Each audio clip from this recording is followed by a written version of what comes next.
Graça e paz, abençoados, canal Luzes da Graça, de volta com vocês, agora nessa série muito importante, cheio de revelações a nós, que é o 7º dia mostrado na ressurreição de Lázaro. Vamos para a parte 3, para nós buscarmos trazer, compartilhar o entendimento com os irmãos e as irmãs que participa conosco. Seja bem-vindo você que vem visitar o nosso canal, e se você gostar, permaneça, né? Busque estar palmilhando conosco, né? Parte por parte na série, para que você tenha entendimento, porque o irmão Paulo vai trazendo parte por parte. Cada parte, o irmão Paulo vem trazendo uma revelação dentro da palavra. Por isso, eu procuro ensinar dentro da palavra, não fugindo para não ter conjectura humana. Vamos palmilhando dentro da palavra, explicando parte por parte. Então vamos prosseguir aqui. Nós paramos falando sobre a palavra de Marta. Vamos prosseguir aqui a partir do Evangelho de João, capítulo 11, né? No final lá da minha última fala lá, na parte 2, nós falávamos sobre a palavra de Marta. Eu vou repetir aqui. Vamos a partir de Evangelho de João, capítulo 11, no verso 20 em diante. Vamos prosseguir para completarmos o entendimento. Então, diz aqui, ouvindo, pois, Marta que Jesus vinha, saiu-lhe ao encontro. Verso 20.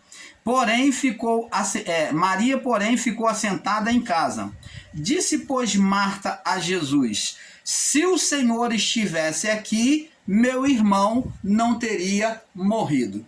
Então, como já falei aí na primeira e na segunda parte, o entendimento de Marta é como de muitos irmãos evangélicos, e não vou mais colocar os irmãos evangélicos e os cristãos como referência para mostrar um falta de entendimento, mas agora principalmente os ensinadores em graça que estão caindo no ateísmo, e os que já se confessam ateu, que começaram com os ensinos em graça e agora vêm tentar buscar negar a existência de Deus.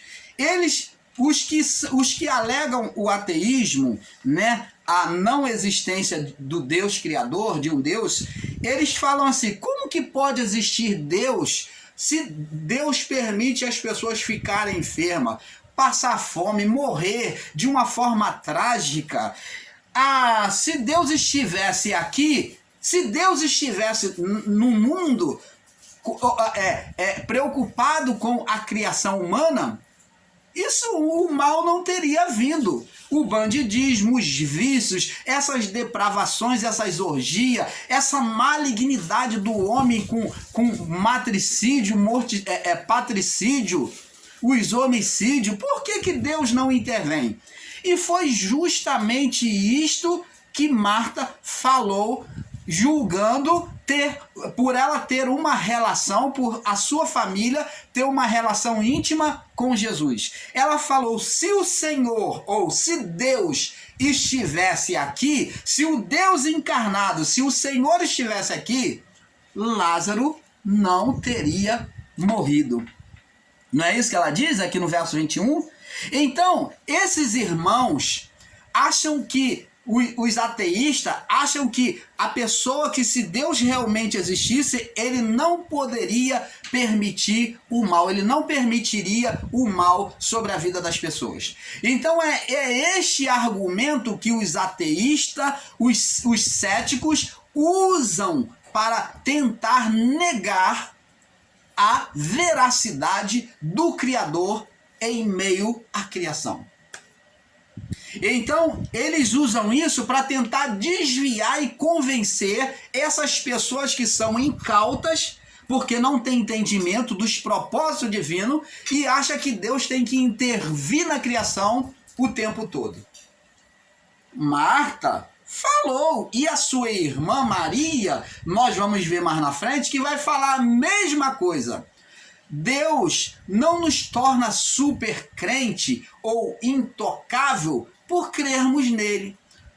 Poxa, eu acredito em Deus, diz essa pessoa. Por que que esse mal me veio? Eu vou à igreja, faço tudo à vontade de Deus. Por que aconteceu essa tragédia na minha família? Por que que aconteceu a tragédia na vida desse pastor, já que ele prega a palavra, ele é homem de Deus? É a mesma palavra de Marta e de Maria. Se o Senhor estivesse na minha vida, se o Senhor estivesse conosco, Lázaro não teria morrido. Se o Senhor estivesse aqui, Lázaro não teria morrido. O que Jesus disse para ela? Ó? E ela diz mais. Agora ela corrige o entendimento dela, pelo menos, né, em uma parte. Ela diz no verso 22, mas também agora sei que tudo quanto pedires a Deus, Deus te concederá. Então, essa mesma palavra, ela reconheceu que Jesus era filho de Deus. Essa mesma palavra Marta falou, Pedro falou em relação a Cristo. Tu és o filho de Deus. Tu és o Cristo, o filho de Deus.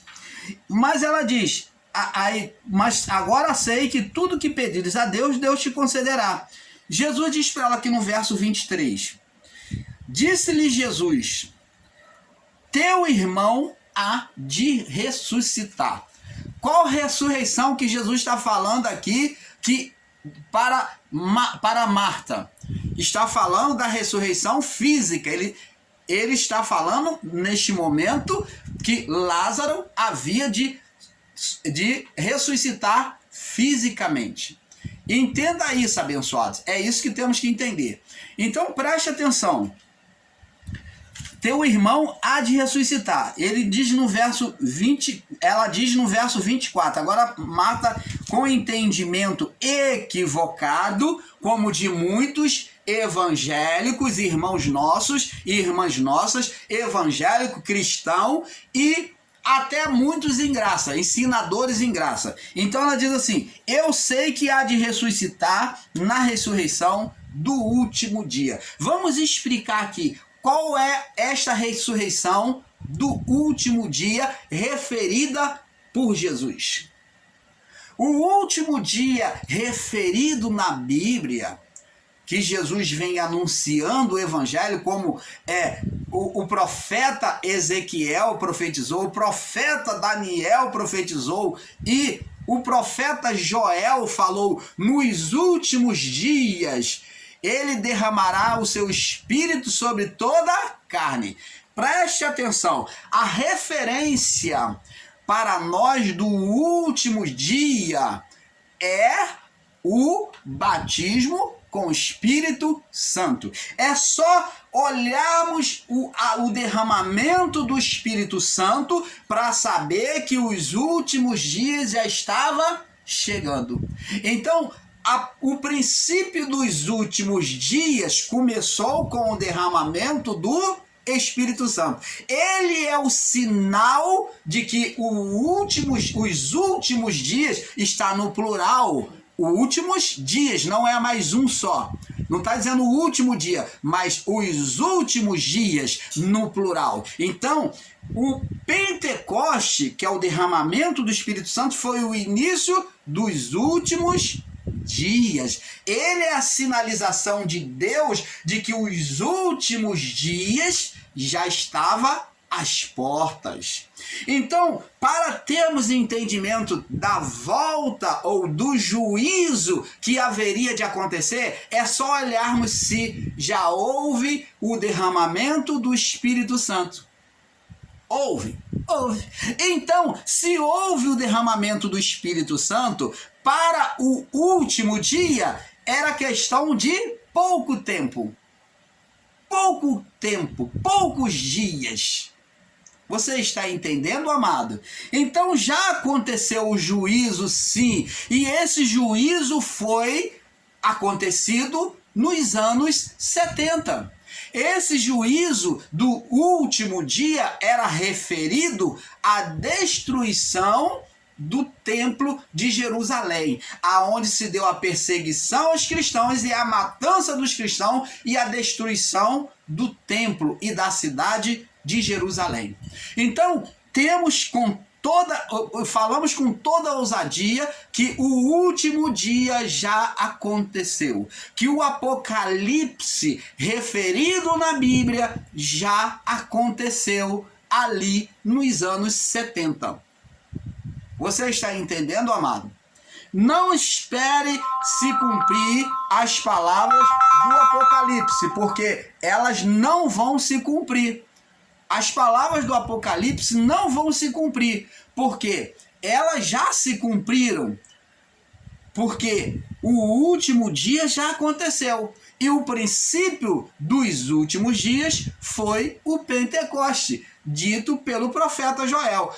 Porque derramarei do meu espírito nos últimos dias, derramarei do meu espírito sobre toda a carne. Então, o Pentecoste marcou o início dos últimos dias. Mas vamos prosseguir para não ficar.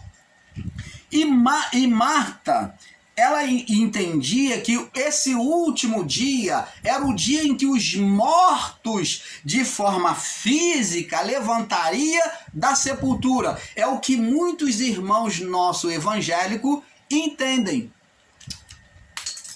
Eles entendem que as pessoas vão levantar da sepultura, que Jesus vai voltar nos ares e que os corpos vão levantar da sepultura. Nananina, não. Essa ressurreição de corpos na terra jamais vai acontecer. A ressurreição referida por Jesus é ressurreição espiritual. É tirar da separação de Deus, aonde a partir de Adão todos estavam em morte espiritual, e agora trazer essas almas para Deus, e os que estavam vivos agora serem vivificados, tirado do estado de condenação adeana, aonde a alma deles não traria mais a condenação adeana que separava da comunhão direta com o Criador. Você está entendendo, amado? Então, essa morte que Jesus fala é a morte, a primeira morte, que é a morte adeana. É dessa morte que os mortos ouvirão a sua voz e ressuscitarão, tanto os que já tinham morrido no corpo, como os que estavam vivos. Você vai ver aqui agora. Ela diz assim, no verso 24, disse-lhe Marta, eu sei que há de ressuscitar na ressurreição do último dia. Temos aí uma denominação, né, um ministério chamado Igreja dos Últimos Dias. Eu não estou aqui para denegrir, é só para que você tenha entendimento, tá? Então, esses da Igreja dos Últimos Dias espera essa ressurreição dos corpos físicos. Tem um entendimento de Marta, dos saduceus e dos sacerdotes. E os saduceus também esperavam esse tipo de ressurreição de todos os corpos levantando da terra na volta de Jesus. E o povo judeu, muitos dele como Marta, Maria, e o povo que ali estava, também muitos dos judeus, dos hebreus, eles tinham também esse entendimento, porque os sacerdotes ensinavam isso. Os saduceus, os religiosos saduceus, também ensinavam isso e apoiavam isso. Então, agora Jesus vai falar assim, ó, ela espera essa ressurreição do último dia. Esse ministério da ressurreição do último dia é que esperam isso. Você está entendendo, abençoados? Então, esse último dia é o chamado o sétimo dia. Jesus, ele é a representação, fez nele a representação, ele era a representação do sétimo dia, ou do dia perfeito. Foi quando Deus chegou, formou tudo, formou o homem no sexto dia, perfeito, formou do modo físico. E então Deus, depois de ver tudo, concedeu poder ao homem sobre tudo, sobre toda a criação, sobre todos os animais. E então Deus falou, viu que tudo era bom. No sétimo dia é a contemplação de Deus, aonde Deus vê tudo perfeito. Quem é o perfeito? Agora, quem se tornou perfeito na criação? Cristo. Cristo, ele estabeleceu tudo, ele cumpriu toda a lei e nele ele trouxe a perfeição, a comunhão de volta da criação. Então, ele é a representação do sétimo dia, que é o Adão no seu estado antes do pecado, ou o Adão perfeito. Cristo foi chamado de segundo Adão, o Adão perfeito, ou o sétimo dia de Deus, o prazer. Vê que Deus, ele fala para seu filho, quando ele vem ao batismo, Jesus vem para ser batizado por João, ele fala: este é o meu filho amado, em quem eu tenho prazer, ou em quem eu me contemplo, em quem eu me identifico, o filho perfeito, o filho amado, em quem eu tenho prazer, eu me contemplo. Então, o filho foi a contemplação, a representação do Adão perfeito, o sétimo dia. O filho fez nele o sétimo dia, cumpriu nele o sétimo dia na sua ressurreição. Agora, temos que entender que, como falei, o 6 está ligado ao número do físico do homem, da natureza formada do pó, o boneco, o Adão, o Adam. Então, aonde foi colocado sobre o Adão, foi trazido vida ao Adão pelo espírito de um querubem, de um espírito de um anjo querubem. Então, esse anjo querubem é que tomou a condenação, tornou-se opositor e trouxe o que? A condenação à criação. Foi chamado de Satanás, o opositor. É ele que vem condenar a criação. Então preste atenção. Agora Cristo, ele vem trazer a vida, a vivificação. Sábado, por causa do pecado do homem, tornou-se um dia de condenação sobre a natureza física da alma. Então, sábado tornou-se o dia da condenação, ou melhor, da escravidão. A partir do homem se voltar para o físico, para a carne, ele se tornou escravo do pecado. Então, o sexto dia representa a escravidão do homem, ou o dia da condenação. Então, o 6 está ligado não só ao físico, como à carne, como à condenação e à escravidão. E o sétimo dia, a libertação, ou a vivificação, que é Cristo. Você está entendendo, amado? Então ficou assim. É isso que temos que entender, abençoado. Vamos prosseguir aqui. E no verso 25, ela diz assim, ó. No verso 24 ela diz: eu sei que há de ressuscitar na ressurreição do último dia. Disse Jesus. Agora Jesus vai dizer para ela sem entendimento, ela diz que sabia que havia de ressuscitar na ressurreição do último dia. Olha o que Jesus vai dizer para ela. Eu sou a ressurreição e a vida. Então ele está falando que ele é o segundo Adão. Ele é a ressurreição que ela esperava, que estava sem entendimento, esperando. Ele falou: eu sou essa ressurreição. Mas ela esperava os mortos levantados da sepultura. Mas ele falou: não, está em mim essa ressurreição, eu sou. E a vida. Quem crer em mim, ainda que esteja morto, os que já morreram, né, fisicamente, mas estão lá presos, não podem subir, não pode adentrar os céus, ele viverá, ele vai poder adentrar. Aí ele diz assim: e todos vocês que estão aqui, que vive e crer em mim, nunca morrerá. Crês tu isso? Então seria engano dizer que todos que crescem em Cristo nunca morreria, e eles morreram os discípulos. Que ressurreição é essa que Cristo está falando para Marta?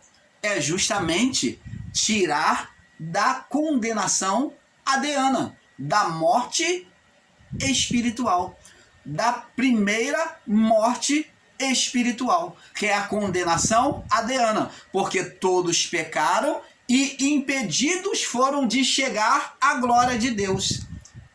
É o que está escrito, todos pecaram e destituídos ou impedidos foram de chegar à glória de Deus. Então as almas, o corpo morria, a alma tornava-se espírito, né? Porque ela no corpo é alma, né?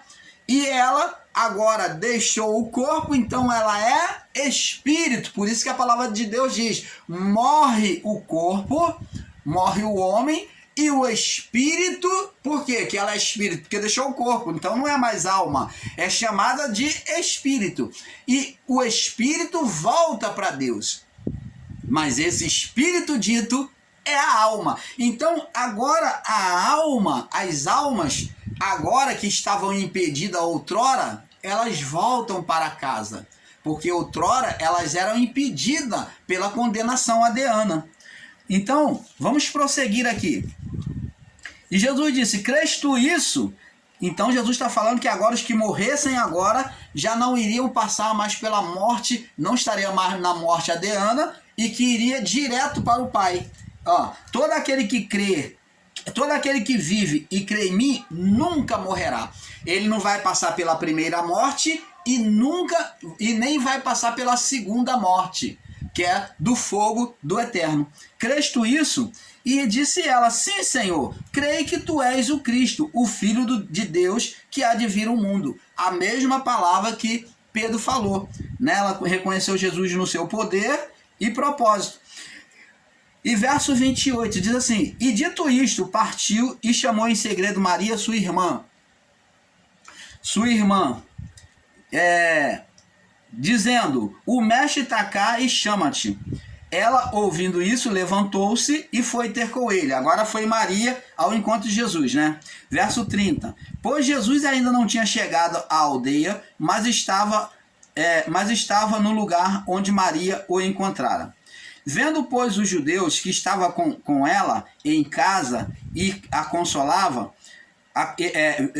vendo, pois, os judeus que estavam com ela em casa e consolavam, que Maria apressadamente se levantara e saíra e seguiram-na, dizendo: vai ao sepulcro para chorar ali. Então eles disseram: ela vai ao sepulcro para chorar ali. Verso 32. Tendo, pois, Maria chegado onde Jesus estava, e vendo, lançou aos seus pés, dizendo-lhe: Senhor, se tu estiveste aqui, meu irmão não teria morrido. Você está vendo aqui? Mesma palavra, mesmo entendimento equivocado que a sua irmã. Então Jesus, ele tinha que trazer o ensinamento a Marta, Maria, e nós vamos ver que o povo também tem o mesmo entendimento equivocado. Então Jesus tinha que trazer o ensinamento, ele tinha que mostrar literalmente o que acontecia após a morte. É isso que ele estava buscando ensinar. Jesus nunca prometeu ao cristão ser intocável. E, pelo contrário, ele falou com os discípulos: no mundo vocês terão aflição, terão sofrimento, mas tem de bom ânimo, continue na fé, porque eu venci o mundo, e quem crer nele também vai vencer. Mas ele não diz que nós somos intocáveis, que o mal não vai chegar até nós. Não diz. A palavra referida lá no Salmo 91, que muitos usam, é referida ao Filho de Deus. Nenhuma praga chegará à tua tenda, né? 1000 cairão ao teu lado, 10.000 à tua direita, e tu não serás atingido. Porque é dito ao Filho, ao Adão perfeito. Se nós vivêssemos como Cristo, de forma perfeita, fora do pecado, dos desejos da carne, sem pecar, é claro que essa palavra seria e vai se cumprir a nós. Mas essa palavra do Salmo 91 foi referida a Jesus, tanto que o Satanás, o diabo, usou esta mesma palavra para tentar levar Jesus, fora do contexto, para tentar levar Jesus a pecar contra o Pai. Não é referida a nós, porque nós somos atingidos pelo mal. O próprio sacerdote Asaf, lá no Salmo 73, ele diz que Inútil, ele olhou por um tempo e viu os ímpios prosperar, ele falou, inútil foi eu conservar minha integridade diante de Deus, porque os ímpios vivem regaladamente, estão gordinhos, suas peles estão brilhosas, estão gordinhos, e eu que sou justo, eu vejo o justo penar, sofrer, no entanto não acontece nada com o ímpio.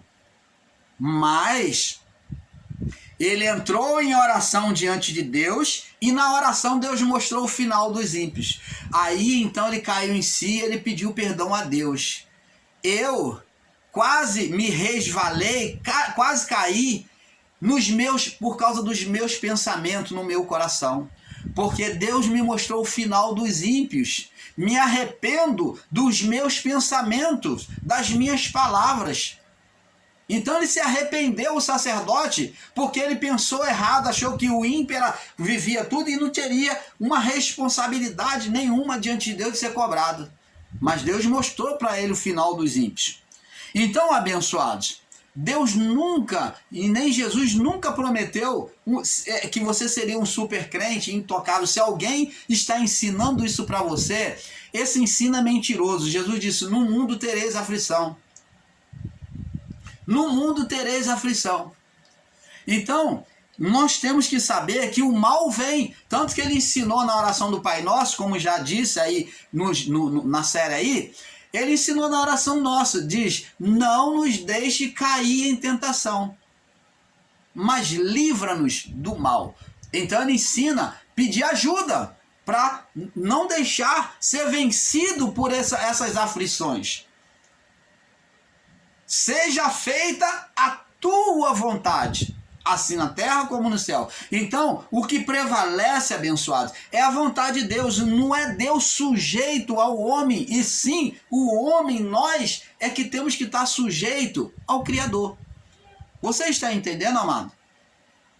Então, é isso que temos que entender. E ela diz, e aqui o povo diz aqui, ó, Jesus chegado onde, verso 32, tendo, pois, Maria chegado onde Jesus estava, vendo-o, lançou os seus pés, dizendo, se o Senhor estivesse aqui, meu irmão não teria morrido. Teria sim, porque era propósito de Deus, já estava no propósito de Deus ensinar o povo, usar Lázaro como exemplo para poder ensinar aquele povo. Jesus, pois, quando ouviu chorar, também chorando os judeus os judeus que com ela vinham, comoveu-se muito em espírito e perturbou-se. E disse, onde o puseste? Disseram-lhe, Senhor, vem e vê. Jesus chorou.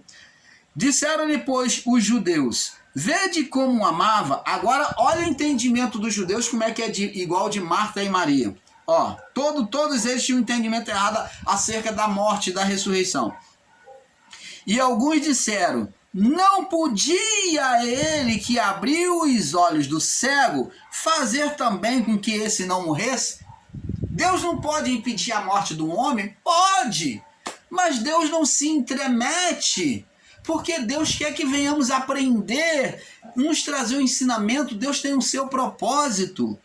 Então, eles não entenderam também. Achavam que aquele que crê em Deus é intocável.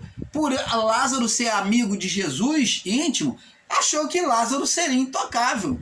Você ser pastor, você ter doutorado em teologia, você ter tempo de igreja, você conhecer a palavra não te torna intocável, pelo contrário.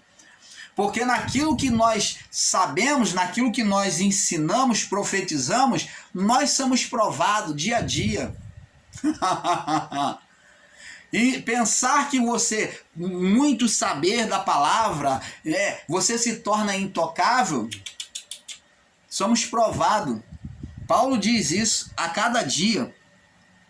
E diz aqui, ó, não podia ele que abriu os olhos ao cego fazer também com que esse não morresse? Verso 38. Jesus, pois, movendo-se outra vez, muito em si mesmo, veio ao sepulcro e era numa caverna. E tinha uma pedra posta sobre ela. Disse Jesus, tirai a pedra. Marta, irmã do defunto, disse, Senhor, já cheira mal, porque já é de 4 dias. Jesus disse: não tenho te dito que se creres tu verás a glória de Deus? Olha só, impedimento quanto à manifestação de Deus. Existe pessoas que se dizem ser cristão, se dizem ser da fé, e muitos dos nossos irmãos ensinadores em graça que ficam limitando a Deus, que acha que está potrificado, não entendem os mistérios, querem buscar, querer entender os mistérios espirituais, ficam limitando a Deus, julgando que não tem mais o que fazer. A palavra diz que o impossível homem é possível a Deus. Mas essa palavra, quando Jesus falou que o impossível homem é possível a Deus, ele falava de cumprir o propósito de Deus, que somente nele é que foi capaz, possível, de cumprir o propósito de Deus, de restaurar a criação. Porque nenhum dos homens, porque todos pecaram e destituídos foram da glória de Deus. Mas essa palavra também pode ser referida mostrando que para Deus não há limitação, porque tudo, a palavra também testificada essa, diz que tudo é possível ao que crê. Então, para a manifestação espiritual não há limite. O sobrenatural de Deus não se explica, meu irmão, minha irmã. Então não limite o poder de Deus, não faça como Marta e diga: Senhor, já é de 4 dias, já cheira mal. O que ela estava dizendo? Não tem jeito, não é melhor nem abrir, porque está cheirando mal, está podre, não tem mais o que fazer. Jesus falou para ela: não te disse que tu creres, não tenho dito que se creres verás a glória de Deus? Ela ainda estava sendo incrédula, ela estava limitando o poder de Deus. E tiraram, pois, a pedra, verso 41, onde jazia o defunto. E Jesus, levantando os olhos para cima, disse: olha, presta atenção, que revelação que vem aí. Ele orou, levantou os olhos para cima, olha o que ele vai falar. Tudo que o irmão Paulo ensinou, agora vem aqui a palavra testificar aqui, ó. Olha o que ele diz, presta atenção. Pai, levantou os olhos para cima e disse: Pai, graças te dou, te agradeço, porque por me haveres ouvido. Ora, mas ele pediu alguma coisa? O pedido dele foi na oração para que Deus viesse abrir a fé desse povo. Então, o que ele estava dizendo aqui? Agora ele vem dizer aqui no verso 42: eu bem sei que sempre me ouve. Eu sei que tu sempre me ouve, é só pedir. Mas disse isto por causa de quem? Olha, preste atenção. Ele estava fazendo aquilo tudo para mostrar para quem? Para a multidão. Disse isso por causa da multidão. Eu estou orando aqui por causa da multidão que está em redor. Para que creia, ó, ele vai fazer aquilo tudo ali, para que creia que tu me enviaste, porque não acreditava que ele era filho de Deus. E tendo dito isto, clamou, olha, observe essa palavra. Tendo dito isto, clamou com grande voz. Então, ele aqui não está referindo que ele chamou Lázaro só, mas está dito bem claro a nós que ele clamou com grande voz, ou voz de trombeta, grande voz, voz de trombeta. Ele disse: Lázaro, vem para fora. Ele clamou com grande voz, como voz de trombeta. Essa trombeta é referente à ressurreição dos mortos. É o que aconteceria na colheita do juízo final. Foi o que aconteceu. É o chamamento das almas. Então, Jesus falou: Lázaro, vem para fora. Essa trombeta é descrita no Apocalipse. A trombeta está referida ao período da colheita. É só você ler lá no livro de Juízes que as festas das trombetas está referente à colheita. Então, aonde Deus vai colher, o povo colhia para trazer o cereal, as primícias para Deus. Então, a colheita de Deus, a primícia, os santos salvos seriam chamados. Então, ele toca a trombeta e fala: Lázaro, vem para fora. Então, ele está ensinando todo acontecimento que acontece na morte de cada um de nós, que aconteceu naquele povo e na nossa morte. Então, a nossa alma é chamada, a alma do justo é chamada, vem para fora. Então, é liberto daquele cativeiro, ó, é liberto, sai do estado de condenação, de morte, de putrificação, de condenação adeana, e agora vem ter um novo corpo. E Lázaro aqui, e o que fora defunto, ó, que estava putrificado, tendo as mãos e os pés ligados, aí enrolado com faixa, e o seu rosto envolto em lenço, disse-lhe Jesus: desligai, tira toda a faixa e deixai-o ir, pois muito dentre os judeus que tinham vindo a Maria e tinham visto o que Jesus fizera, creram nele. E alguns foram ter com um dos fariseus e disseram o que Jesus tinha feito. Você está vendo que maravilha? Lázaro recebeu um novo corpo. Jesus está mostrando que na nossa morte receberemos um novo corpo, um corpo restaurado, um corpo espiritual. A alma de Lázaro agora recebeu um corpo restaurado. Um corpo restaurado é o corpo espiritual que nossa alma irá receber. Jesus ali estava dando ensinamento para aquele povo, mas mesmo assim ainda muitos não entenderam. E até o dia de hoje, mesmo os nossos irmãos ensinadores em graça não compreenderam isso. Por isso que o irmão Paulo está aqui trazendo essa revelação do Pai a você. Todos teremos um novo corpo. Todos teremos um novo corpo. Jesus falou que aqueles que tiverem feito, vamos ler aqui no João 5. João 5, no verso